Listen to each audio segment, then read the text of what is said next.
What's up, everybody, and welcome to the X's and O's. This one is for UFC Fight Night, Abu Dhabi's main event headliner between Cory Sandhagen and Umar Nurmagomedov. Now, if you're new to my X's and O's series, I will go ahead and link the playlist down below. I've done these for numerous fights inside the UFC. I've done it for a couple boxing matches, and what we're going to be doing is first taking a look at the tail of the tape, and then we're going to take a look at Umar, then we're going to take a look at Cory Sandhagen, and I'm going to really lay out and highlight the keys to victory for both guys coming into this matchup, because if you're new to my channel, welcome, but if you've been around, you hear three words from me when it comes to a matchup that looks like this, and that is fight nerd's dream. And what I mean by that, this is a big opportunity for Umar Nurmagomedov, and this is a fight that Cory Sandhagen is taking a real risk by taking, considering that Umar Nurmagomedov, he really hasn't fought anybody inside the UFC that is high level at this point in time.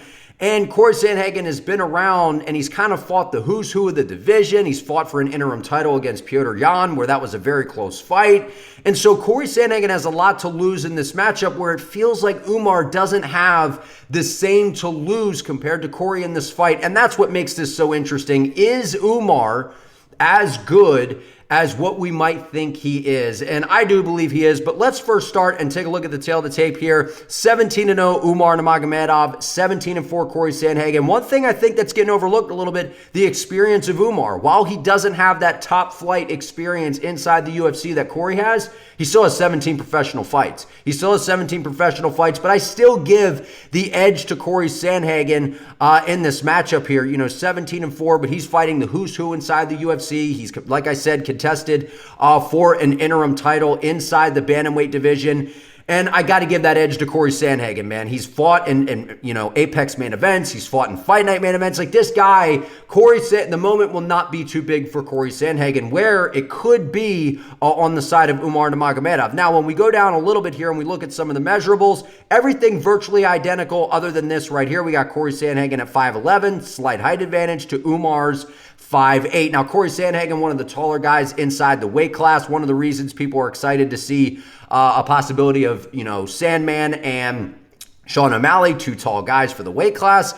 But let's hop into Umar Nurmagomedov. That's where we're going to start with this, because Umar's got a hell of a challenge ahead of him. Those that think Umar is just going to run through Cory Sandhagen, I just don't think that that's a fair assessment. I think that this is going to be a very, very hard fight for Umar Nurmagomedov, but it's going to come down to game plan, because what we know about Umar, he has Team Khabib behind him. And what they have shown is that they can implement and formulate game plans that can get the job done no matter who the opponent is. Whether you're an outstanding striker, you're well-rounded, you're more of a grappler, they seem to have the answer for whoever it is. And they have wanted this Cory Sandhagen matchup for a very long time. And it makes me think that there's something they see in Cory Sandhagen that they look at and they're like, you know what, man?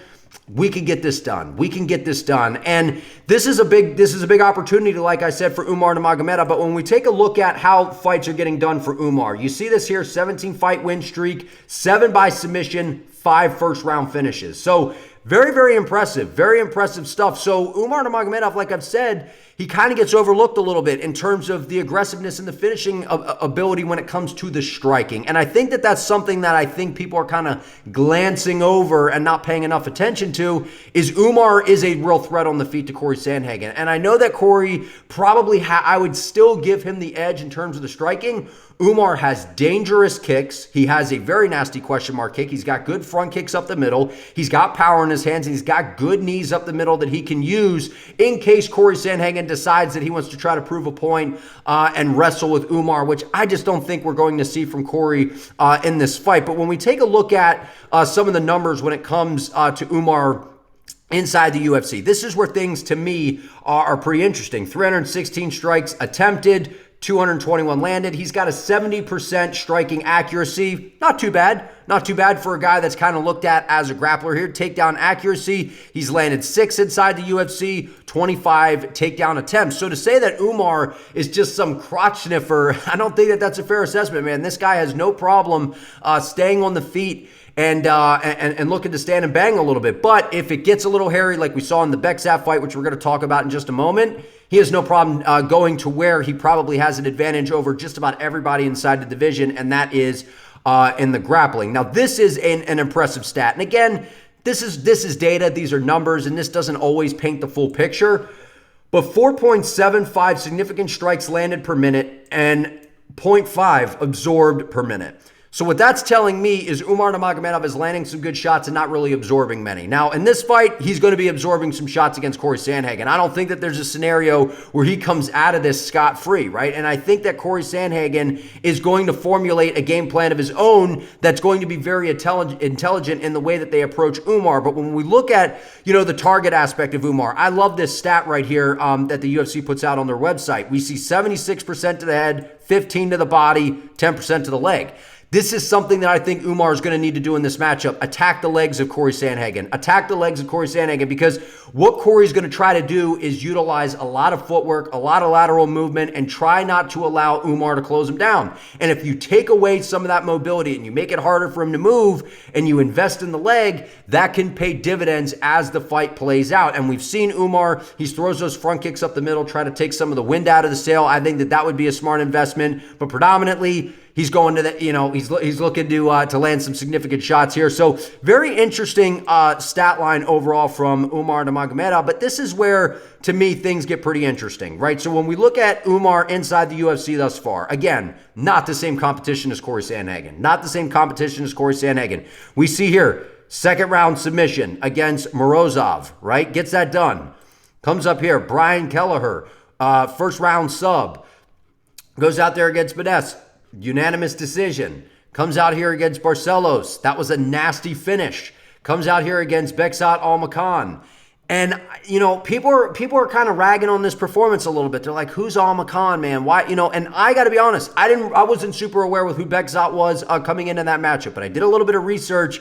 And I was surprised that Umar and team took this matchup. I was surprised that they took this fight because Beksat Almakhan, I think he's a name that people are going to start to get familiar with inside the UFC. He's got really good striking. He's explosive. He's powerful. And he is very fast.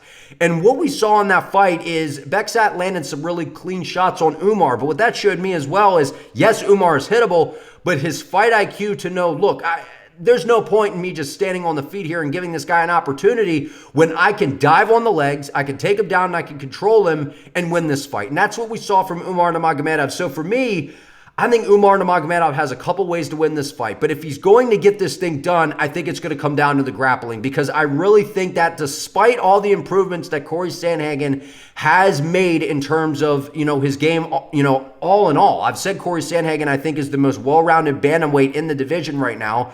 And we've seen improvements everywhere. The one question that I have looming over this matchup, and that's what I'm excited for because we're going to find out this weekend, is his offensive grappling. It has improved. His striking, his footwork, everything is improved. What does the defensive grappling look like of Cory Sandhagen? Because if it has not drastically improved, he's going to be in trouble here. He's going to be in trouble here because Umar Nurmagomedov, in my opinion, is the best grappler in the division. In terms of, yes, Merab has the pace. He does have good wrestling. And you got Henry Cejudo, who people look at as because he has an Olympic gold medal. But in terms of MMA grappling, I think Umar is the biggest threat inside this division right now. He has good takedowns. He's got good entries. He knows how to disguise them well. When you get overly aggressive, he will dip underneath, take you down, and he has good ground and pound, and he obviously has very, very good submissions. He is a very, very dangerous opponent for Cory Sandhagen. So if Umar is going to get this done, I see a scenario where he's able to control Cory and win this by decision. But I honestly could see a scenario where Umar tries to take a page out of Aljamain Sterling's book where they see, look, Cory's very scrambly. The minute you take him down, he's looking for submissions. Can we catch him in a scramble, take his back, and look to sub him like Aljamain Sterling did just a few years ago? So I know that was a while ago, right? And Cory Sandhagen has improved, but certain tendencies we see tend to haunt fighters throughout their career, right? Cory can fix all the gaps in the world, but the question is, has that defensive grappling improved enough to where we see him fix that hole when someone takes his back? Now, let's go back here, and we're going to get into the Sandman here, Cory Sandhagen, because I have given this man a lot of praise because I think the bantamweight division is the best inside the UFC in terms of talent. Just it has everything. It's got strikers, well-rounded guys. It's got grappling. I mean, we have everything in bantamweight, and we have a ton of prospects on the rise that I'm excited about. But one of the things that concerns me on the side of Cory Sandhagen, if you're picking him to win this fight, 7 wins by knockout, 3 by submission, 6 first-round finishes. Okay, so that's not bad, right? But we're gonna take a look at what Cory Sandhagen's past few fights have looked at, because this stat line can be a little bit misleading for the more recent outings that we've seen from Cory Sandhagen. But striking accuracy, Cory Sandhagen's got good output. He's got very good output. This is why I like to look at the striking accuracy here, because you see 939 landed, 2,112. High output from Cory Sandhagen. He just kind of peppers you. He's not putting a lot of sting on his shots. His best weapons are that flying knee. He's got some dangerous kicks as well. He switches stance as well. He's got very, very good footwork. And in terms of takedown accuracy, I mean, I don't know that this stat's very correct here, because Cory Sandhagen, we've seen in the past few fights, especially against Chito Vera, Rob Font, he's resorted to the takedown and had a lot of success with those, okay? And then when we look at this here, significant strikes landed, 5.3, absorbed 3.4. Obviously, always good whenever you're landing more than you're absorbing. So I think that, like I said, I do give Cory the edge in terms of the striking. I think that he has higher fight IQ on the feet. I think he's got better footwork. He's got better movement. He has better timing than Umar, but I still think Umar may have the power advantage. Other than the flying knee of Cory Sandhagen, I think Umar has the power advantage. Now, this is where I get a little bit alarmed. Right? 64% takedown defense on the side of Cory Sandhagen. And I get concerned because a lot of this, Cory Sandhagen's most recent outings, which let's just hop down to that and then we can come back up here. Look at these matchups of Cory Sandhagen recently, right? Rob Font. What's Rob Font? A boxer, okay? Marlon Chito Vera. Yes, Chito has good submissions, but he's more of a striker. He likes to keep the fight on the feet. Song Yadong, pretty much a boxer that does have good wrestling. Petr Yan does have some pretty good wrestling, more of a striker. TJ Dillashaw. He was a wrestler, but inside the UFC, pretty much a striker. Come down to Frankie Edgar, a little later in Frankie's career, kind of the blueprint Sandhagen kind of showed, which is Frankie kind of follows and moves that head around, throw a flying knee right up the middle.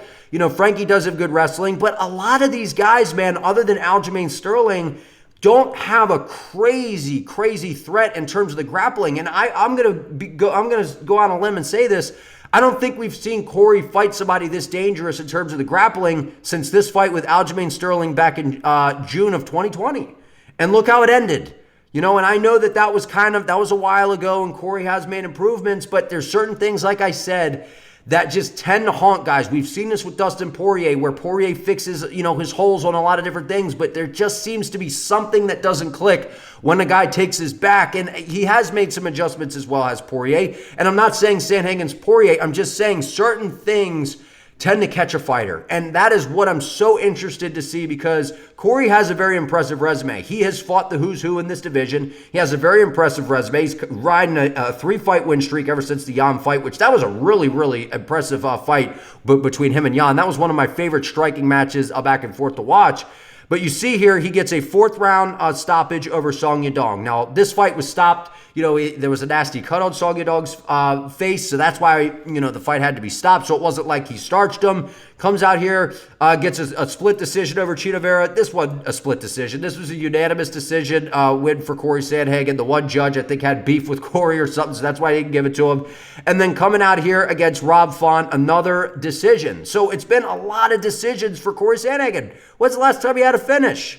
The last time he had a finish is right here, February 6th of 2021 against Frankie Edgar. So to sit here and say that Cory Sandhagen is going to win this thing by finish, I mean, it could be. It could be. But look at the guys he's finishing. I mean, we're talking about Frankie Edgar, who's later in his career. We're talking about Marlon Moraes, kind of towards the end of the line here, I believe at this time in the UFC. Not to take anything away from Cory. They were very, very impressive KOs.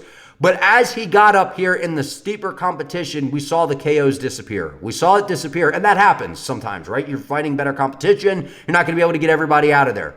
But what makes me really concerned is these 3 fights. These 3 fights right here, man. All 3 of these right here. And the reason for that being, it's the way that Cory has won these fights. It's the way that he's won these fights, man, because it hasn't just been Cory is on the... People love to bring up, Sean O'Malley, the striking, and Sandhagen, the striking. Sean O'Malley is not relying on any bit of grappling to win his fights. And that's not to be like, look at me, I'm out here not grappling. No. That's not the point. My point is, Cory Sandhagen is not technically just running through people by outstriking them the entire fight. when things get a little bit uncomfortable or he notices that he has a little bit of an advantage, he tends to resort to the grappling. And again, very smart of Cory Sandhagen, because he's shown he has an advantage in terms of the grappling when it has came to these guys. But that is how he has won these fights, by ground control time, stalling out the fight, controlling guys, and that is how he has won. And we got to be honest, these past two fights, especially against Rob Font, which was almost a year ago to the date when he's going to be fighting Umar, was pretty boring. Goes out there against Marlon Chito Vera, pretty boring. So again, not everything has to be entertaining. The win is what matters. But Cory Sandhagen, his trajectory later on in the career, while he has improved, it's the way that he's winning these fights that I just don't see how that works on Umar Nurmagomedov. So how does Cory get this done? I've said it before. I think Cory Sandhagen is the most well-rounded guy in the division. I think he has pretty decent boxing. I think that he has overall very, very good striking. But I don't think it's the best in the division. And at times, I think it's a little bit overrated. And what I mean by that is his hands and kicks are decent. He has a very, very good flying knee, probably one of the best in the sport, period.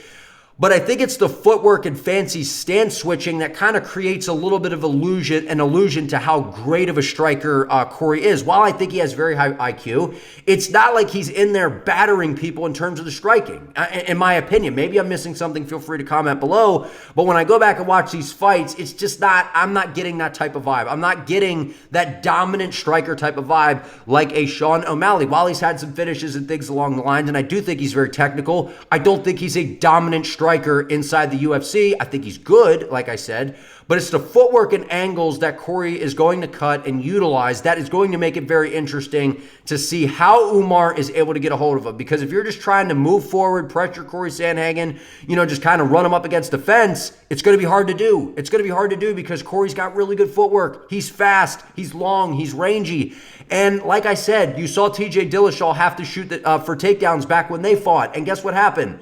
He immediately is jumping on a submission of some kind. And no matter what position he is in, Cory is threatening a submission. So if Umar's going to be shooting for takedowns, he's got to be careful because Cory has good submissions. He has decent striking, like I said. He cuts really good angles. He does have, that dangerous flying knee. So if he's able to time a shot from Umar, which I'm sure Umar and team are going to be very prepared for, this is going to be a very, very interesting fight. I see a scenario where both guys win. If Cory's going to get this done, I think it's going to be by decision. I don't know that Cory is able to finish Umar unless he catches him on the way in with some sort of flying knee or something. And I know that Cory's been working with Trevor Whitman, so I expect his hands and his footwork to be better than it has ever been. I will say that coming into this fight. I just think Khabib and team, the game plans that they're able to put together, the way that they're able to kind of pressure and not allow these guys that are normally, pretty strikers on the outside that love all this space to operate, they're going to try to take that away from Cory. The question is, does Cory have an answer for that? And is he able to kind of be the aggressor and make Umar uncomfortable in this matchup? I think it's a real possibility we see that. But I want to hear from you all down in the comments. Like this video. Comment your thoughts below on who you think is going to win this matchup. Subscribe to the channel. Help your boy out. I would appreciate it. See you next time.